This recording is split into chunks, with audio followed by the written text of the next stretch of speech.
This is CazT with a sick YouTube live cast because I'm not a pussy. You can see that we don't have a replay bar thing here because this is a live cast. Okay, we have this is a Heart of the Swarm match. It's actually as fresh as you get them because I'm casting it live. Of course, when you get it, it's not going to be live anymore, but at least the excitement is not going to be super fake, and I'm not going to know who wins or who sent me the replay beforehand. It's just going to be a game that I don't know if it's going to be good, I don't know if it's going to be bad. There's actually no way to tell because it's live. So yeah, a little bit of added excitement there by CazT. Please follow my YouTube and subscribe. Subscribe here. Just kidding. We're too bad at doing that. We're probably not gonna have an image that you can click on over there. But yeah, we have ViBE, the champion of the world, and most importantly the USA, against TT1, another Root Gaming Pro DOS player. Excellent player, has finished second at MLG. That being his best achievement, I suppose. Both very accomplished, very good players. Payam TT1 is going to go ahead and he's going to block the expansion of ViBE here. So ViBE looks like he still wants to go for a hatchery though. He hasn't dropped the pool yet, so yeah, this drone is going to drop a hatchery over here. And then we'll see if he's going to go for a three hatch before pool or a pool right after. ViBE actually one of the people that does go for 3 hatch before pool, but in this case, obviously because of me, but in this case I don't think he'll be doing that because there's a pylon blocking that. So if he was to take a hatchery, so he might. Looks like we're gonna have a 3 hatch before pool actually by ViBE, and that's very interesting. It's an awesome response to what TT1 did, because what TT1 did was he blocked with a pylon and then he left with a probe. What does that mean? That means that he has to drop a forge, right? He doesn't know if ViBE took a hatchery after that. He doesn't know if ViBE made a pool. And for all TT1 knows, he could be in a lot of trouble. So ViBE is like, okay, if you're not going to scout me, if you're just going to go back after this, then you know what? I'm going to drop 3 hatcheries before pool. And there's his spawning pool. Now, I like 4 hatch before pool, but 3 hatch before pool is the build that I taught ViBE a long time ago. We were just talking about it like the game before this, and he was saying how he still does that sometimes and he likes it. So I think it's a great response. Now, what could have changed if TT1 had stayed unscouted? Well, not much. ViBE still could have gone for a 3 hatch before pool. But TT1 could have dropped the gateway before dropping the forge, and that pretty much speeds up his entire everything. That means that if he drops the gateway before the forge, he invests, you know, this 150 minerals on the cannon a little bit later, that he can get a sell it out to scout a little bit earlier, and most importantly, that you can get a cyber core, the cyber core that he's making right now, a lot earlier, right? And with that, you can do whatever you want. When the cyber core is finished, that opens every gateway, quite literally. Sick jokes. Well, shit. This is not my StarCraft overlay. There we go. But yeah, when the cybercore finishes, you get to decide if you want to build a robo bay, if you want to go for a starport, if you want to go for a quick warp gates, just pretty much everything. High Templars if you want, DTs, anything. The cybercore is what you always need. So that's why getting it earlier is pretty important to your timings. Now we see TT1 adding a second gateway.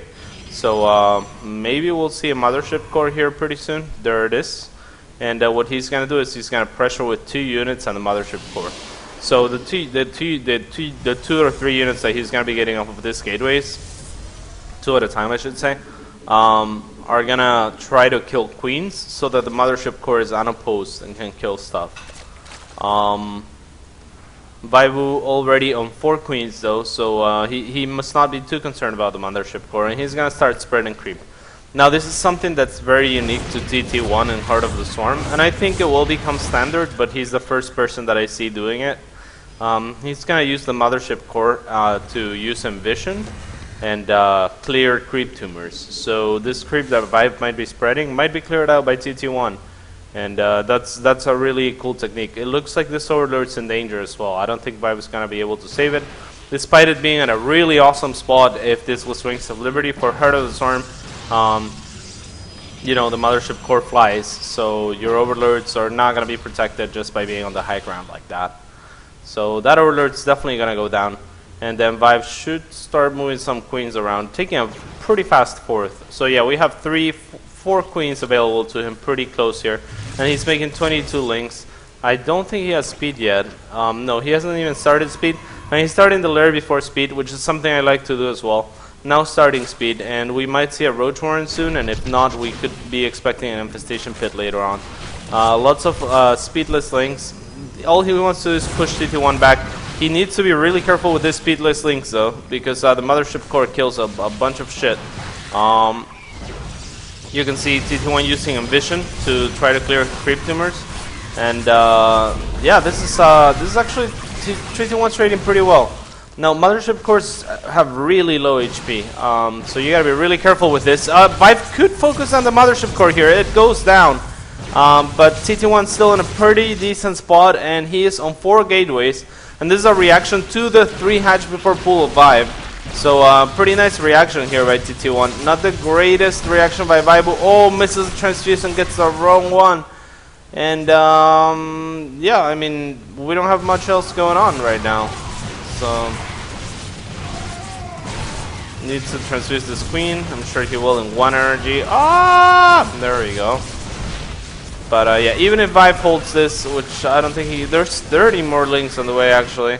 But TT1 doesn't have any intention of like stopping warping shit. So he's gonna continue to do that. Speed links, speed now done for the links of ViBE, and I don't know what he can do. Perhaps taking a 4th was a little bit risky. The other thing is the hatchery here is a little bit exposed because it's hard to connect it with creep, which ViBE ended up doing, but it did not from the natural, for example, and definitely cost him a little bit more than he wanted to. ViBE now doing a smart thing, going for the pylons. Even though there's a lot of pylons out here, if he can clear them all, that will pretty much stop the attack by TT1, and most importantly, it could supply block TT1. TT1 making a mistake of not making more pylons, now is making 3 of them, so actually never mind that. Very smart by TT1. He'll be supply blocked for a little bit here, but at least he was able to identify that ViBE was going for the throat there, was going for the pylons and drop pylons before he got supply blocked. So that was pretty nice by TT1. Now these units you could say are trapped, but ViBE has to pretty much measure right now how much he wants to commit. If he attacks with his links, it will be a pretty even trade, but all of his links will die. So I think ViBE is just trying to wait for some more units so that he can trade a little bit more efficiently. But oh, this could be the best time for ViBE to go for it, since TT1's wide open. Nice repositioning of the cells there. You want the cells in the front, tanking the damage of the links, especially because they have +1 already, so those cells are going to be able to two-shot the links. ViBE now with an infestor timing. No burrow for the infestor though, and not going to have any fungals. So just going to drop infested Terrans here. Not the worst choice, but clearly not enough. Doesn't want to lose those infestors. This is a common mistake that Zerg players do. At least it served for trapping those units, and ViBE is gonna clear that. But yeah, like this is what I'm talking about. You need burrow when you go for something like an infestor link timing. I'm not sure if he forgot or if he was just trying to save and get the extra infestor out or something like that. Really nice targeting by TT1 here. And now here's the problem for ViBE is TT1 completely identified what ViBE is going for. ViBE is going for a link infestor, and TT1 can just make links, zealots. Zealots are incredibly good against links, and they're pretty good against infested Terrans. They're also very good against fungal, especially if they're not all clumped up and in small numbers. Of course, if you have infinite infestors and a lot of fungal, then zealots are not that good, right? Because you can fungal this over and over again. But say you fungal this twice, they're gonna regen the shields, and zealots have a lot of can tank a lot of fungals, at least like a good 5. So. A pretty good response as long as he micros it properly. ViBE going for the 1-1, and he retook a third, and now he's taking a fourth as well. And TT1 with the Archons, perfect response to what ViBE is doing. ViBE is in a pretty bad spot right now, to say the least. What he can do to get back into this would maybe be turtle up with a lot of spines. Spines are much better against solids than Archons now because you can make walls with them. But other than that, I mean, even a roach switch, it might be too late. I think TT1 is going to be attacking here pretty soon and attacking with a lot of shit. So I don't know if ViBE is going to be able to break this. Nice job by ViBE picking off the probe there, but a tiny bit too late. The Nexus already went down, so he's not going to be able to lay that fourth. And as you can see, ViBE is trying to get away with less. Now dropping a Roach Warren, realizing, wow, that's a lot of Zealots and Archons and Lings. And Infested Turrets are never going to cut it. And yeah, TT1 is pretty much going to attack move his way into victory here. I don't think that he can, that ViBE can do anything to